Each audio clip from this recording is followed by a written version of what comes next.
Hi, I'm Mike Esneault, and welcome to the Arts Council of Greater Baton Rouge's AC23 Plus Artist Legacy Series podcast. This is a series where we talk to artists who are doing amazing things in the areas of the arts, including performance, education, production, as well as arts advocacy. We record this series in the Virginia and John Nolan Black Box Studio, as well as in the Jan and Bill Grimes recording studio here at the Carrie Siraj Community Arts Center. Be sure to visit artsbr.org for more information on all the great things we are doing here at the Arts Council of Greater Baton Rouge. Hope you enjoyed the podcast series, and thanks for tuning in.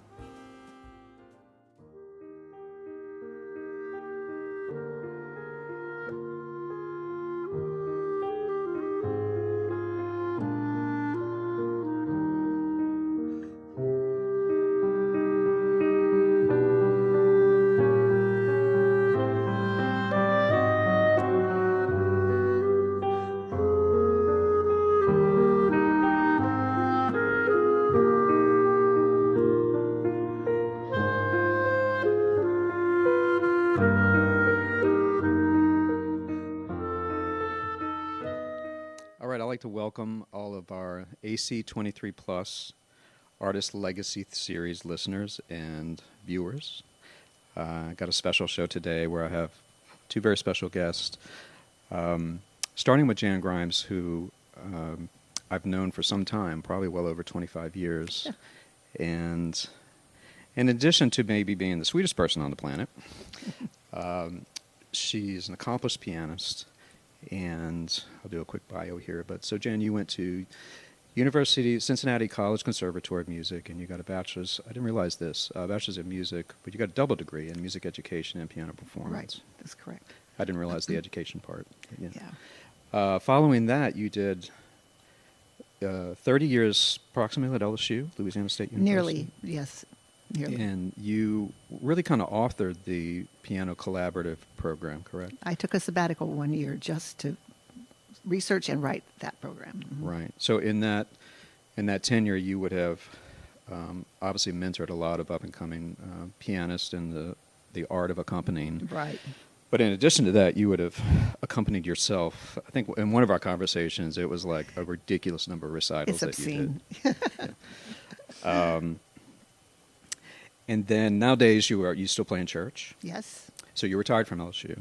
I did, but not from music. Right. Thank God for that. So you still play in church, and then some additional hobbies that you like to do is you do seamstress work? Yes, I do. I'm the neighborhood tailor repairer for the kids. Yeah. And then as well, you do poetry? Yes. Matter of fact, I heard some poetry the other night. That was yes, you did. It's beautiful. Thank you. And one of the things that will kind of be connected to all of this is you are a Davis Finney ambassador. Yes. Of Parkinson's. And my other guest is, who I've known for about 2 hours, but it's been wonderful, is Dr. Sarah Perez. And Dr. Perez is you're a neurologist, practicing neurologist. Mm-hmm. And so you're practicing at, is it Tulane Medical and the VA Medical Center? I've recently pretty much converted to 100% VA. Okay. But, taking care of a couple of patients outside the VA as well. In addition to that, though, you're assistant professor, is it Tulane? Mm-hmm. And how long have you been doing that? Since 2017. Okay. Mm-hmm. And your specialty is movement disorders, or that's one of your specialties? That is my specialty. Okay. Mm-hmm. Awesome. Well, it's great to have you guys here today. Thank you. And one of the reasons that it just seemed like a great idea to do this was you guys just have a great story. You know, how things kind of came full circle in y'all's relationship. And maybe, Jan, I'll get you started just kind of describing how you guys initially met and where that's carried you to today. Okay. Well, Full Circle is actually what we call ourselves, Full Circle from Music to Medicine. Mm-hmm. And I guess on a personal level, it began when Bill and I were guests of the Music Federation of Music Clubs in Baton Rouge. They had a conference, and Bill and I presented a talk on the healing powers of music. And it went over really, really well. But there was a woman there who came up to me afterwards and said, "You've got to meet my daughter-in-law. You have to meet my daughter-in-law." She was just emphatic. She wouldn't let me go. And only later did I realize that it was Sarah, and I had accompanied Sarah for her senior recital 13 years prior to that moment. And I couldn't believe it. And then it was a few weeks later, we met up at the Pennington Parkinson's weekend, as they have every year. And I remember Sarah saying, first we were hugging and crying, saying, "So good to see you." And then she said, "Would you speak with me?" And I remember saying, "I'm speaking with you right now." And she said, no, I mean, let's go places and speak to people about how to live with Parkinson's. And so that's what we've been doing really since then, making music and trying to help people feel a little more positive about their lives. Right. Now, one thing I guess failed to mention early on was, so you were diagnosed with Parkinson's how long ago? January of 2006. Okay. And prior to all of that, another thing I failed to mention is that you got your undergrad in music performance, correct? Correct. At LSU. So during that time, you actually accompanied. Yes, we worked together preparing for her recital, and then we did her recital, and then she graduated and went away. Yes. So I mean, what was that like, kind of, reconnecting, and all of a sudden you knew Dr. Perez as a student. Yes. And well, then now she's my your doctor. neurologist. Yeah. Definitely the roles have flipped because I respect her so very much. She's the best doctor I've ever had contact with because she listens to me so well. But it was, I lost my train of thought for just a second here. Her doing the recital and working with her, and then seeing her 13 years later, it was like an answer to my prayers, actually. Because since I retired just at the beginning of that summer, in May of 17, I really was kind of lost. I didn't know what I was going to do with myself. And I thought, gosh, I'm a pianist. I really felt like I was losing my identity. And so meeting Sarah and having that to do was just a really, a dream come true. Right. Right. So since then, y'all have done several presentations. We have done quite a few. And in those presentations, y'all perform, correct? We do. We mix it up with speaking and music. And everybody really likes the music. And of course, I'm really lucky because in most of our performances now, Bill, my husband, playing bass, he plays with us and he writes the arrangements. Because, I mean, how many arrangements are you going to find for clarinet and piano of When the Saints Go Marching In? Or that are hip. Yeah, and crowd pleasers. Much hipper than what we could do by ourselves. And we both know Bill very well, obviously, and that is his forte, is writing hip arrangements. That's right. But, yeah. Well, so what was it like for you, Dr. Perez, to kind of reconnect? I was one of the insane number of students that Jan accompanied at LSU.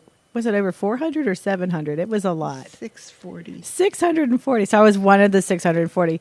But we all knew who Jan Grimes was, and she's amazing. She makes you sound amazing. She can just sight read whatever you put in front of her and play it musically. I mean, she's like an idol. So whenever I heard my mother-in-law said she had Parkinson's, I was just kind of taken back. I'm like, oh, okay. Well, I think we need to connect.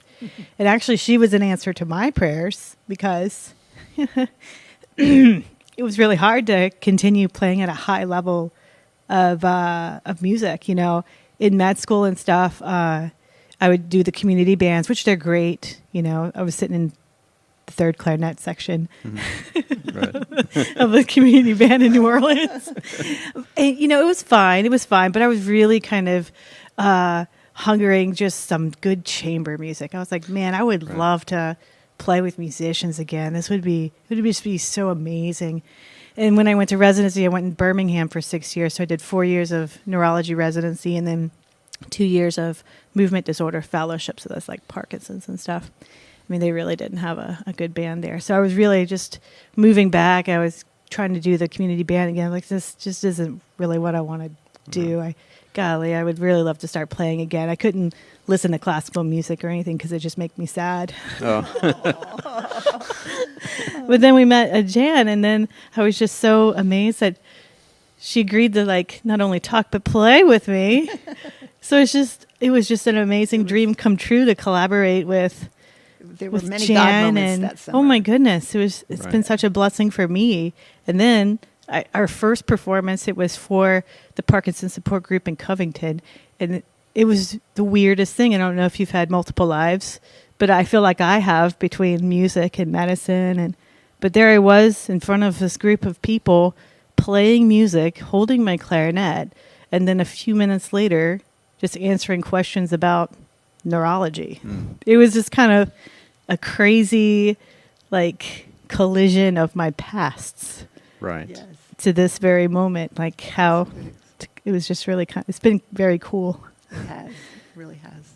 I remember relating this story to a colleague at LSU, and he said, "Well, it sounds to me it's like a Hallmark card story, Hallmark movie," and this really is kind of true.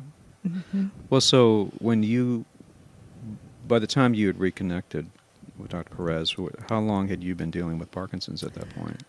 Well, 11 years actually. 11 years. So you've been dealing with it for about 18 years, Right. correct? Mm-hmm. So I'm curious, because one thing that kind of interests me and fascinates me, or in our conversations, I think you would agree with this, is like the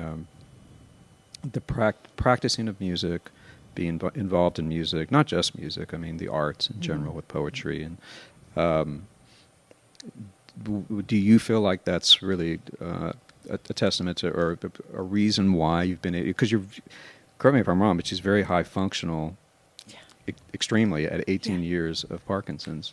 I'm not a professional in this area, but it just seems like speech and everything. We play duets together we sometimes, do. and I'm like, she can still read way better than me.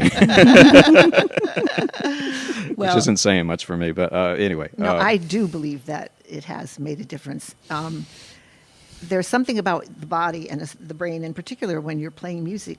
I remember seeing this on TV, some scientific thing, that the brain just lights up all over, not just one place or another, but the whole brain is involved in making music, the listening to it and correcting what you're playing, etc. And whereas, other functions maybe just light up one small portion. So I make sure that it's almost like a vitamin I take every day. I go and play the piano for 15 or 20 minutes when I first get up, because I feel like playing and getting my fingers moving is a way of activating my brain. It's like, crank it up. Let's, get everybody in order this morning. Right. And I feel like my day goes better when I have had some good time at the piano, good body exercise. It takes time to do all those things. So I have to sacrifice other things, like maybe having all the dishes done all the time. Mm-hmm. But it's worth it. But I do really think that playing the piano in particular has helped me. Right. And what is your take on all that, or Well, music is one of these. It's very unique in that, a baby can get it. A baby, like when babies are born, they can. It seems like they understand. As small children, is this happy or sad? And they could tell you, is this happy or sad? Major or minor, basically, is what you're asking. Or they could pick up the beat. So it's something that we're born with. So it's like at the very primal part of the brain. But then it's present even at the higher levels of being social with somebody else and altruistic and stuff, and being with somebody socially and connecting emotionally. So, it involves all parts of the brain for sure. Right. Well, if you think about it, music and humanity really go back together at the beginning. True. Because there has always been some sound that people have associated with music, or as created it as music from the pre-caveman. From the very beginning. So I think music is more than just a part of who we are. I think it's really deeply seated. Yeah, it's interesting because I was just at a thing up at the Kennedy Center a couple of weeks ago, and I met a percussionist who was from Uganda, I believe, African percussionist. And he was talking about percussion, but how it related to his village where he grew up. And I never realized that, like, he would play a certain rhythm. And, of course, as a musician, I'm just trying to figure out the rhythm. But he's like, no, in our society, that means somebody's about to have a birthday or something. Or this is a wedding that's coming up. It was almost like they communicated through rhythm messages, you know. So it was its own language. Right. Yeah. I had a conversation once with Dr. Alexander Pantellet at Johns Hopkins, who I'm going to have the pleasure of meeting this summer for the first time. But he indicated to me that the importance of music, of course, and he's a violinist in his musical life. Well, we had a 45-minute conversation on the phone. First of all, I've never had a conversation that long with any doctor. But he is so adamant about the importance of music that he has started, actually, an entire wing of medication or treatment for people at Johns Hopkins. Okay. And he treats all sorts of musicians there. In fact, I was just telling Sarah that they've started something really cool, which I don't see why we couldn't do it here. It just takes money and man hours. But he does Zoom recitals every week. Now, he gets his patients, his own musician patients, to do these Zoom recitals, and they're broadcast or streamed throughout the entire Johns Hopkins network, not just the local hospital. Right. But it gives the people something to look forward to. They know the other patients. They, they look forward to that moment when they're going to hear their colleagues, their friends playing for them. Right. It's music is a communicator on all levels, really, rhythmically, melodically. Right. And it seems like, because all three of us are musicians, there's in addition to the physical aid that music might add to, because I've heard you mention that, like, you might practice for some time and maybe past the point of where you would take your medicine, Yes. maybe past an hour Yes. or so. You fix me on the facts here if I miss anything No, up. you're doing very well. But, but because, what is it, the dopamine that's being produced during that, in that comfort level and the joy of that. So there is a way for us to naturally make our own dopamine. It's just never quite enough. And I wouldn't want to sit at the piano 24 hours a day just to make my dopamine. But you're right, especially in the early years when I had it after being diagnosed, I found that I could practice way past my medicated dosage time. But it was interesting because as soon as I would remember that I was behind, it's like the symptoms almost immediately came back. Oh, really? So just a level of awareness that would Yes, bring into awareness, and then stress, the stress that I hadn't taken it, what's going to happen now, Right. But stress is also a terribly big factor in how things go. Well, and do you think that the mixture of not just music, but you are involved in poetry and then the seamstress work, I mean, does that, mixing it up, does you think that helps? Well, I do think it's valuable. But I think what I do is more a result of the medication I'm taking in some ways.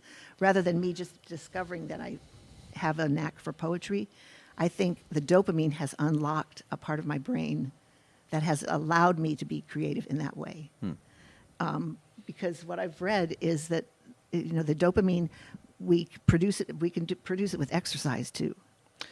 There are people who are not going to want to hear that, but exercise is great for producing dopamine, Right. and that it unlocks some avenues for creativity.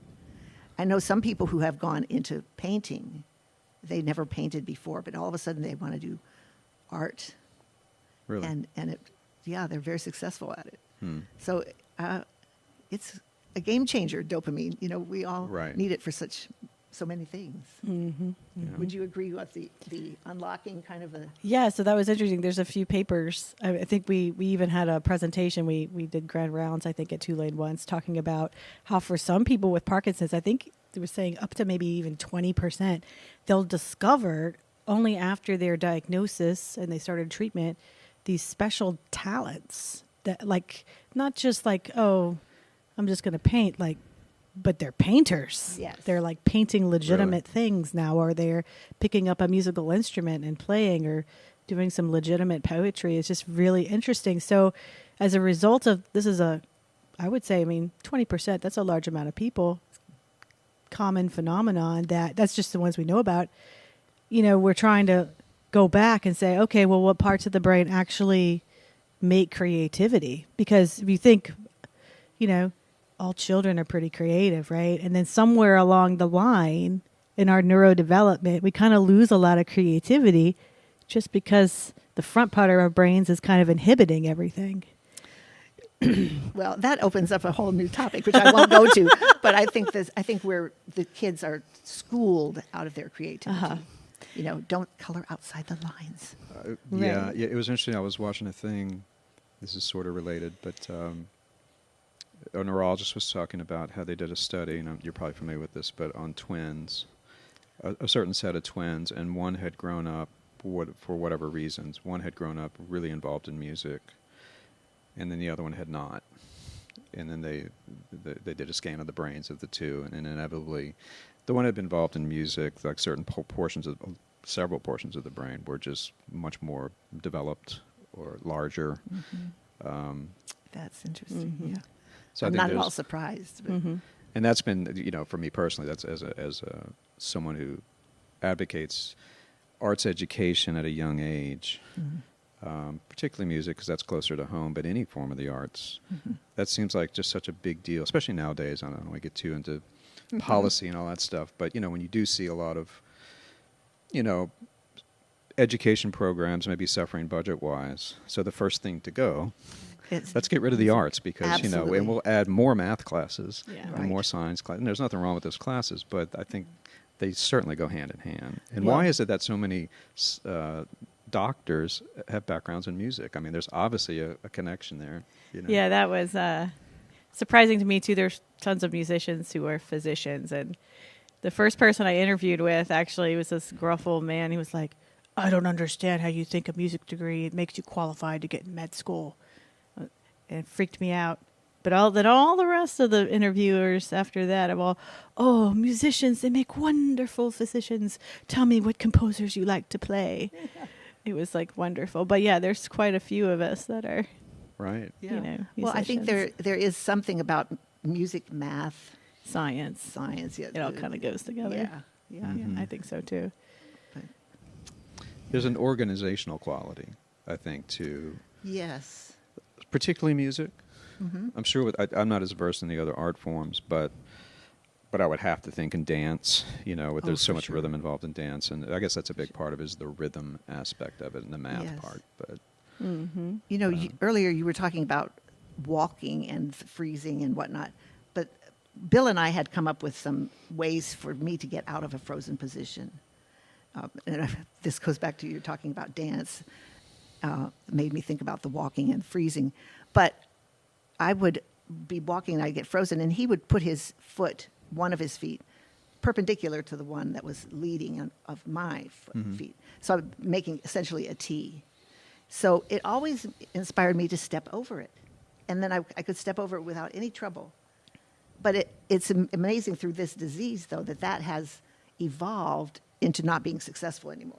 It's like what works for a little while only works for a little while. And that goes for the medicine often, too.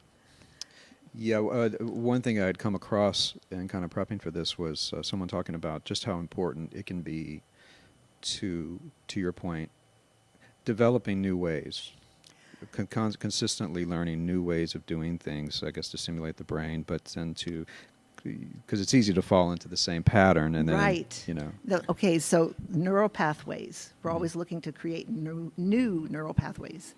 And doing things differently in a different order forces the brain to think, okay, no, wait, what comes after this? So either brushing my teeth with a different hand, doing things in a different order, getting ready for bed. But all those things create new neural pathways. Right. And neuroplasticity. So creating new pathways by doing things differently. Yeah. And as I said before, this whole journey has been trying to out-trick Parkinson's, Okay, I can't do that anymore, but I can do this. Right. And just, fill it in with something that works for me now. And we'll just put a pause there, because I think that, music has helped Jan cope with this disorder, but really and truly it's her attitude. Just right there what she said, well, I can't do this anymore, but I can do that. so many people get bogged down in what they can't do, Sure. that they just shrink away and fade away into nothing. Right. But she has like taken this as an opportunity to reinvent herself and becoming this better and better and better and better form of Jan. She was great to begin with, but she's distilled down Yes. over the years to just being a great Jan. Oh. She'll be You're even too greater flattering. Jan tomorrow. Stop. It's just this incredible. I mean, you just love to be around her. She just fills you up because she's so kind, and Would you come home she with never complains, and she's just so positive. I mean, this is really why we're going around and talking to these groups. Parkinson support group. We've done tons of Parkinson support groups with other groups too. It's just she's just so inspirational. We should all be like this. Yeah. Absolutely. Parkinson's or no Parkinson's. We should all live like Jan. Well, I hate that I have Parkinson's. I really do. And I hope I don't disappear one day too soon. But I'll get verklempt if I do. I honestly can say that it has helped, the diagnosis helped me see what's important in life. And to go after it, no matter what. Because this is the one life, one chance. Well, no, you and I have had that conversation with, like you were saying, for so many years you were deeply involved at LSU, doing your work, and as we know, so good at what you did. But that does, in a way, kind of become your identity. Yes. So I could see why that, it just kind of makes you step back and say, okay, well, that chapter's kind of, not over. No, you still it's play, but it's not the focus as much anymore, and you can That's do right. other things. That's right. Using the word distill, I love that word, actually. There's a woman named Robin Morgan. She's a poetess also, and she wrote these poems. But at the end of one, she says, it's a constant process of being distilled. And she said, I like the person I'm being distilled into. And I can honestly say I feel that way too. I feel better about myself at this point in my life than I think I ever have. And I think, why couldn't I have felt like this when I was young? Of course, I don't think of myself as old, but pretty soon I have to face reality. Right, right.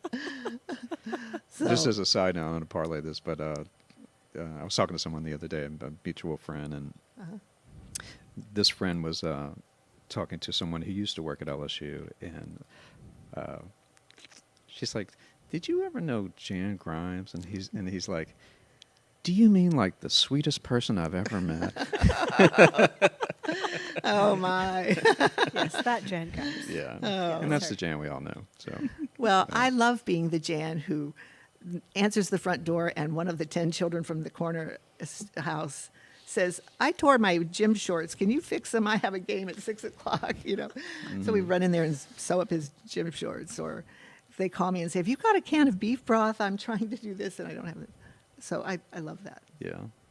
Well, so I'm curious with you, Dr. Perez. Like now, I know you're insanely busy with career, and then as I've come to learn, you have 5 children. So do you still? Is it still kind of an important thing for you, as much as you can, to keep music vibrant in your life? Yes. So I play clarinet whenever we're preparing for one of our engagements. I don't play clarinet quite as often because it usually draws a crowd that then wants to push buttons. So it is difficult to practice the clarinet in the house with 5 small children. But I am involved in music, learning how to sing in my church. And then I also took up electric bass as well, trying really? to learn how to do that for the Okay. band. So That's awesome. it's a little bit easier to do than playing clarinet with the household of kids. Right, right. That's awesome. So I'm curious, are any of your kids involved in music, or do you kind of? Yes. So my daughter she's in 8th grade, and she loves musical theater. She did try out band, but in their music development, and she got 1 day a week, and she tried French horn, just trying to do 1 hour, 1 day a week, and it's just like, I think we might need to just give That is this such up a and tough instrument. focus on piano and voice. So all my kids take piano from their grandmother. And then my second child has just taken up saxophone. Yeah. Oh, God help us. He doesn't practice very much, though, so it's all right. I know with mine, my middle son used to play saxophone, and I think he was very gifted. He was very good, but I think video games won out Oh, yeah. at Okay. that age. I can Yeah, fit mine into too. this conversation. I played tenor saxophone in the marching band in high school. Did you Did you really? really? I still remember my chromatic scale going down for marching on the field. Oh, my goodness. Yes. But, this is a very strange thing about music. For the longest time, now the Parkinson's is kind of beginning to get a hold of one of my hands, I think. But anyway, for the longest time, if I could play a piece that I had learned really well, I could still play it at a very high level for years. And then all of a sudden, it became less easy to play the old repertoire. But it was as if the brain had stored everything that I needed to play that on file somewhere. Yeah. And but new things I find take me twice as long to learn now. I don't know if it's my distractibility or what. I can't remember fingerings, and I have to really write everything down. But so a lot of that old music that I was, learned thoroughly, I could still play, and that I just find that kind of interesting and a little bit freaky that the brain says, is "Oh, I know that interesting. one." It's like a motor memory or Yes, something, yes. that's developed. And Yes. yeah. So, and then does Bill, I found it interesting too. You read music differently too, right? Do you read out each accidental, or do you do key signatures, or? Well, we have this ongoing conversation because when he arranges music, if my part has a lot of accidentals in it, and perhaps 4 or 5 flats, I would prefer to see all of the flats, everything just written into the music, and I just forget the key signature. But I've played a lot of contemporary music where it's still like that also, Right.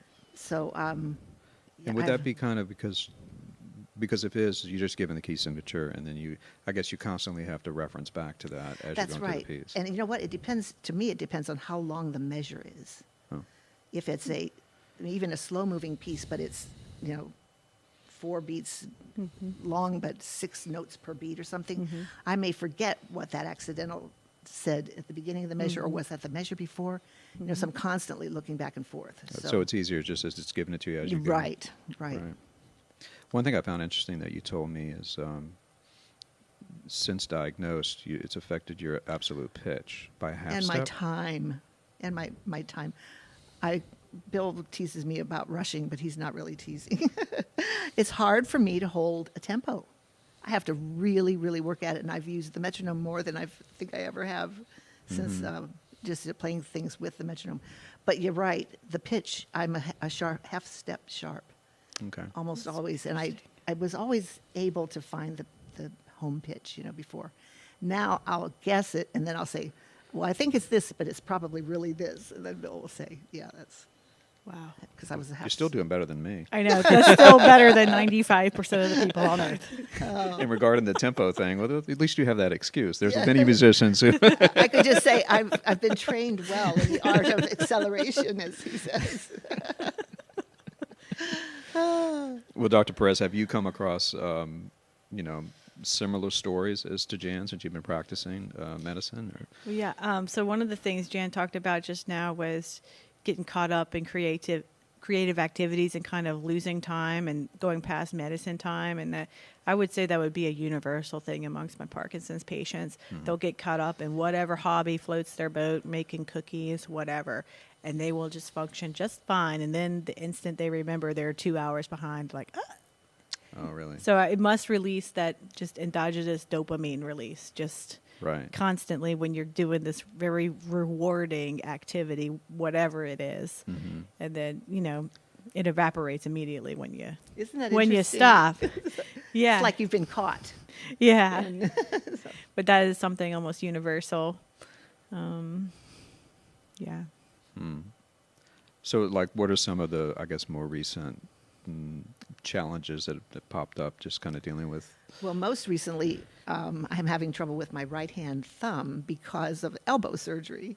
I had my ulnar nerve relocated, and I guess I had waited a little too long to go to the doctor because the big muscle between the thumb and the index finger has begun to atrophy. And so my thumb doesn't always remember what an octave feels like. or isn't really easily able to go under when I'm playing my scales. So gotcha. that's been a real problem lately. Other than that, I've also had a fused leg, if we're going to go down the list of ailments. But so I have play with a straight right leg now, and I have to use my left foot. Well, I've kind of observed you doing that, and as a pianist myself, I'm like, I'm impressed. You know, Parkinson's or no fused leg or no fused leg. It's like that's difficult to play with your. You know, it's just It is, and you have to give up the unicorda pedal because yeah, you can't do it. right. Can't do it all. So, But you've adapted. You've done. I've watched you play recently, and you do it. yeah, I'm not as good as I was with the right foot, but I'm getting there. Yeah. I'm getting there. But I think it's that attitude. That, yeah. Thank And you. the two things are not Parkinson's, the ones that have affected Jan more, I feel like, the ulnar nerve thing and then the the fused leg. leg. Definitely, yeah. Curses. I know. Ugh. You're But- unstoppable. Like Molly Brown. I'll break out into song. You know what that is. Hey, go ahead, go for it. Oh, that's awesome. So, are you guys planning anything coming up? Or We you know, are. And the Pennington thing in Oh, July. right. Yeah. In the summertime, a couple months from now, we'll be speaking and playing. And Have playing. our own segment. Uh-huh. Talking about, I guess, music and Parkinson's. Yes, it seems to be what people want to hear about the Yeah. most. Yeah. But yeah, it'll be a gathering of all the Parkinson's people in town and the support groups and some from out of town. And they'll have vendors and demonstrations and things like that. It's a full day of activity at the Pennington. At the Pennington? Yeah. Okay. Really, Yeah. so we'll speak about pretty much anything, just depending on what the group is. Like we did Women in Spirituality a Yes. couple years ago, and then we did the Metairie Music Club, just talking about music. But that's kind of like the hook. But then the home message is there's hope after a diagnosis of Parkinson's. So that's like Right. the big silver lining moment we end every single session, speaking engagement with that, just kind of with Jan's inspirational message. Well, Yeah. but, you have to have hope, because if you don't, then really what's to live for? To have hope that something can break through. Let's just do it fast. But yeah, that's the silver lining part of it anyway. Mm-hmm. But yeah, so we're doing that in July.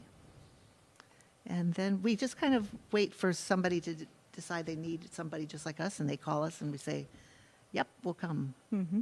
Mm-hmm. So, because we've been out of state several times, mostly to Mississippi and the Alabama area, I guess, just Mississippi. Mm. But anyway, we've done quite a few of those things. Right. Right. I'm curious, more on just a musical level. Do y'all have favorite composers y'all like to perform? Or Well, we both love Brahms. I think I can honestly. Yes. We love Brahms. So one of the hardest things we did was the Science Cafe, the LSU Science Cafe. We At did. the Varsity, yes. I So actually what are- watched that video. You did? Yeah. Okay. So I was big and pregnant, and we were playing WC's Premier Rhapsody, which that was the first time I revisited that since my senior recital.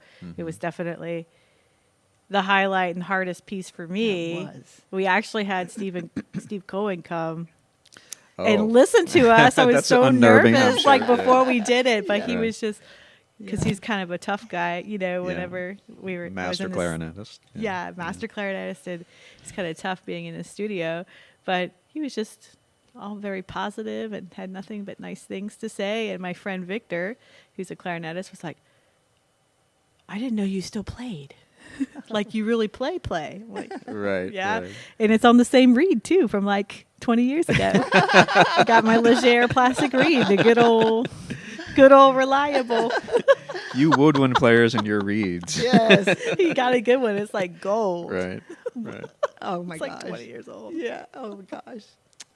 Well, that was a great night. That was a lot of fun. It seemed like y'all had a really big audience We from had the. a It was very packed. Can't really tell from the video, but it sounded like that. Yeah, it was was a big packed. audience, and Steve Beck later said, "Do you remember what he said? What?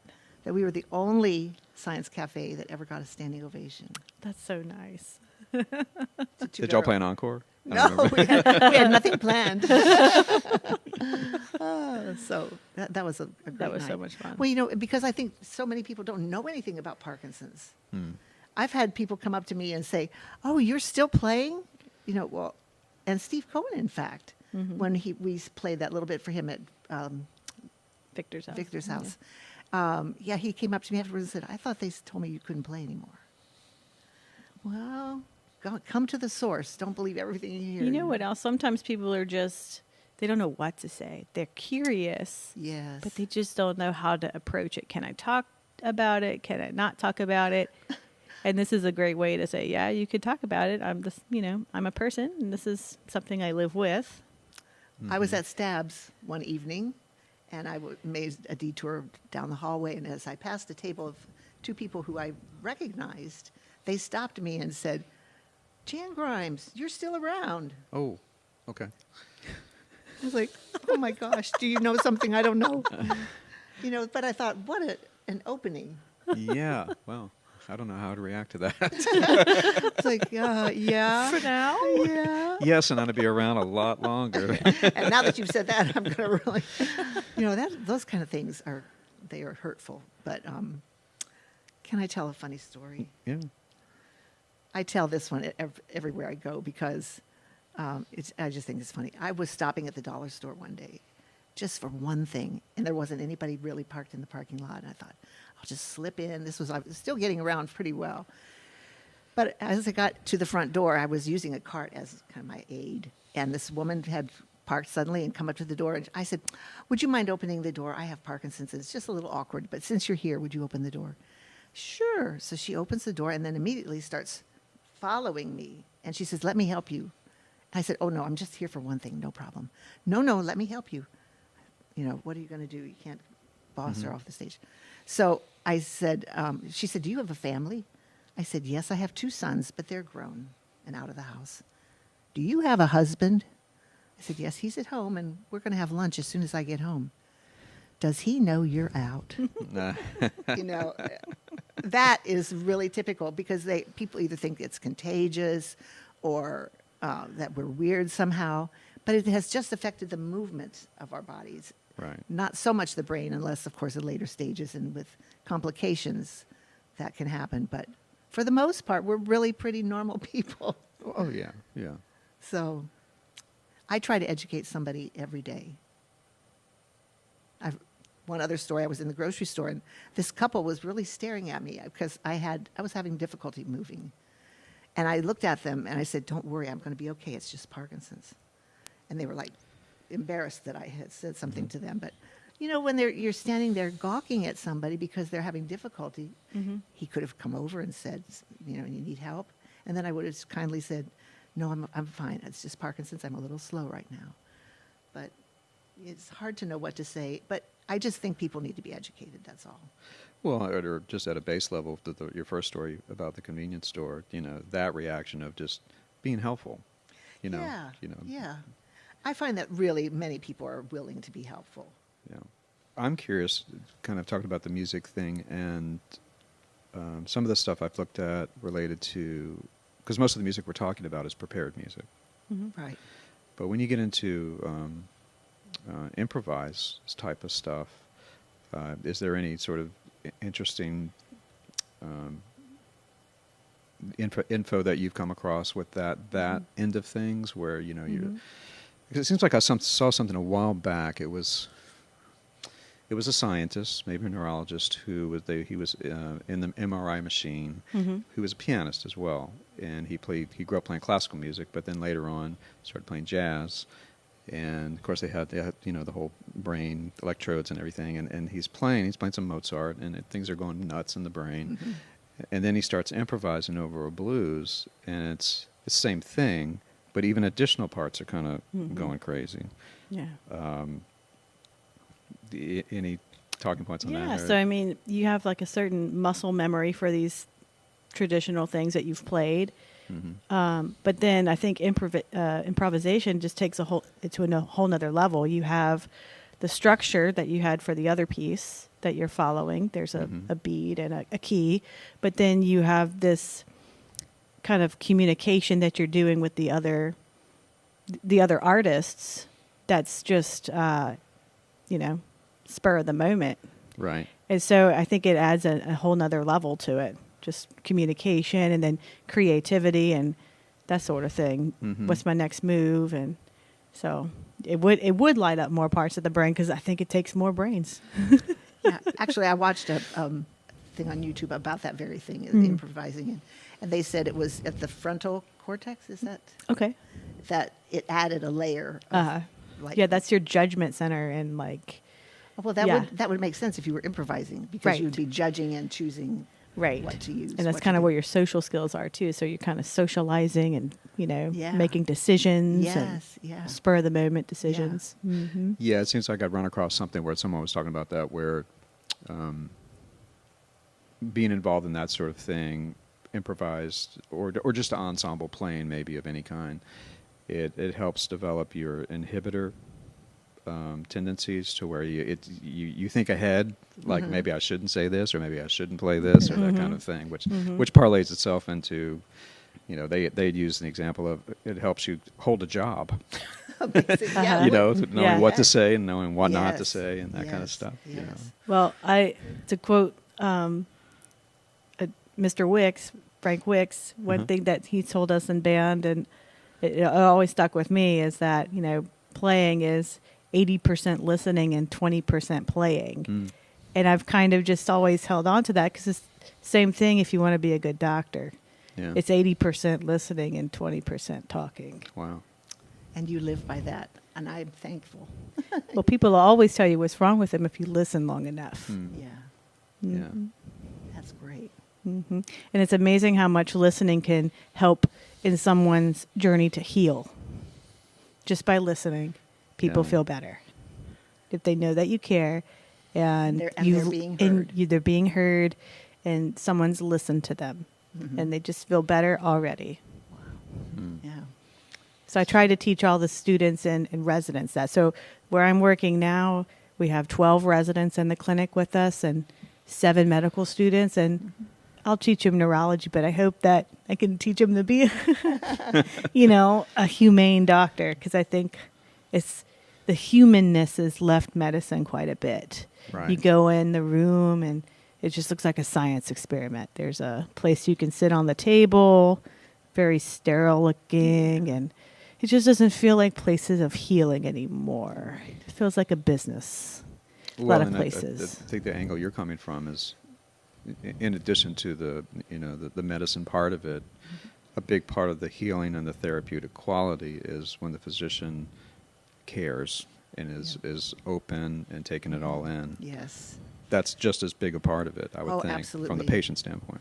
Yeah, I'm very excited about seeing Dr. Pantelak. Don't be.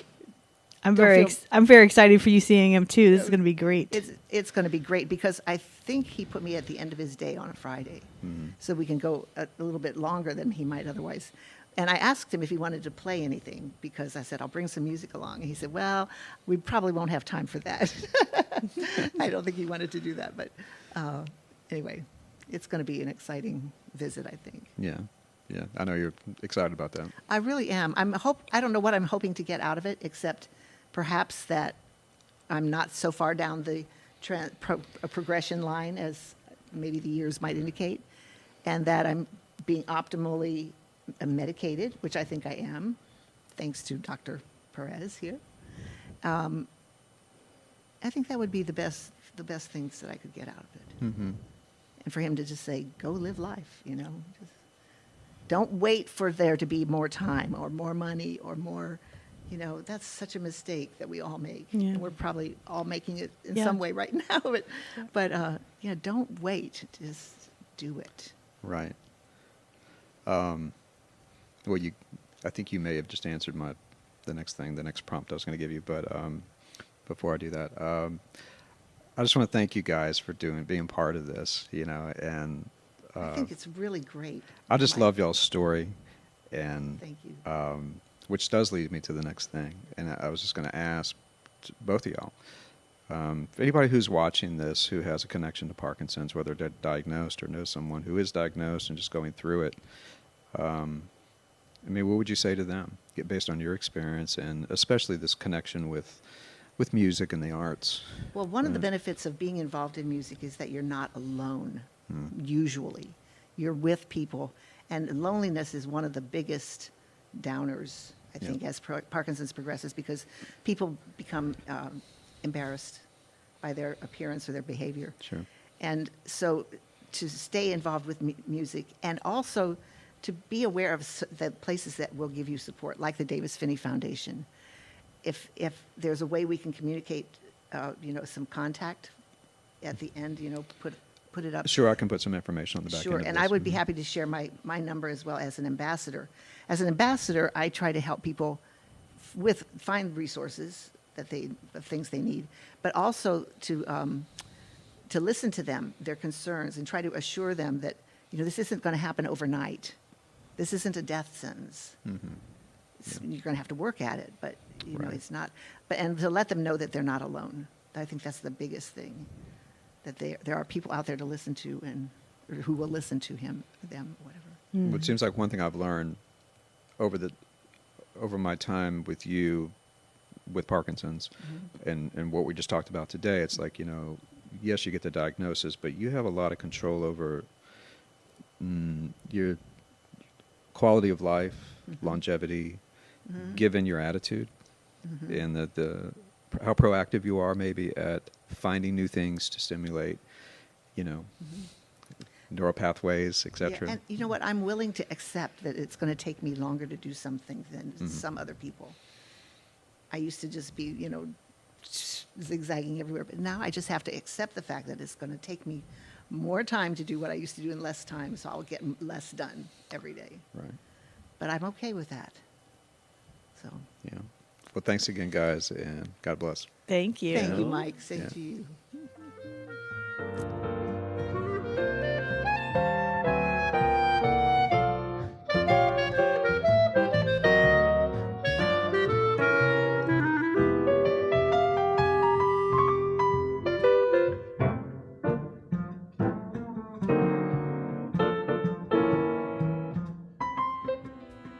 The Arts Council of Greater Baton Rouge would like to acknowledge our generous sponsors, the Shell Corporation, the National Endowment for the Arts, the Louisiana Office of Cultural Development, and the City of Baton Rouge.